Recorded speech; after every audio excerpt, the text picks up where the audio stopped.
అంటే పొంగులేటి గారి విషయాలు బయటపెట్టంగానే నా మీద బురద జల్లేటువంటి కార్యక్రమానికి ఇవాళ ఆయన పాల్పడ్డారు.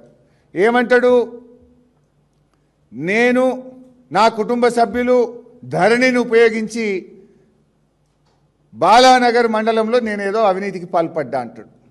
నేను అంటా ఉన్నా, నువ్వు నా బావమరిది పేరు తీసినావు, నా తమ్ముడు పేరు తీసినావు, ఓకే.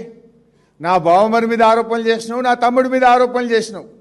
హౌస్ కమిటీ వేయడానికి హరీష్ రావు రెడీయా అని నన్ను అడిగినావు కదా. I'm ready. నీ తమ్ముళ్ళు చేసిన భూ కుంభకోణాల మీద, నీ తమ్ముళ్ళు చేసిన టీడీఆర్ కుంభకోణాల మీద, నీ తమ్ముడు చేసిన కేఎల్ఎస్ఆర్ టెండర్ల కుంభకోణం మీద నువ్వు రెడీ అయితే నా తమ్ముడి మీద నేను కూడా రెడీ. ఇద్దరం కూడా ఎంక్వైరీకి ఇద్దాం. నా బావమరిది మీద ఆరోపణ చేసినావు కదా, నేను రెడీ. నీ బావమరిది సృజన్ రెడ్డి అమృత్ టెండర్లలో చేసిన కుంభకోణం మీద, నీ బావమరిది సృజన్ రెడ్డి సింగరేణిలో ఓబీ టెండర్లలో చేసిన కుంభకోణాల మీద నువ్వు రెడీ అయితే నేను రెడీ. రేవంత్ రెడ్డి, ఇంకో మాట చెప్తున్నా, నేను చెప్పిన హౌస్ కమిటీ వేయకు, నువ్వు చెప్పిన సిబిసిఐడి వద్దు.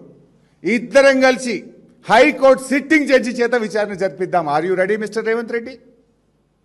Let's give it to high court sitting judge. నిజాలు బయటకు రాని. I'm ready. Are you ready? తోకముడిచి బారిపోకు, చిల్లర మాటలు మాట్లాడకు, నీ చెంచాగాలతో నన్ను తిట్టించే ప్రయత్నం చేయకు. దమ్ము ఉంటే, నిజాయితీ ఉంటే come on, will give it to sitting judge. Are you ready?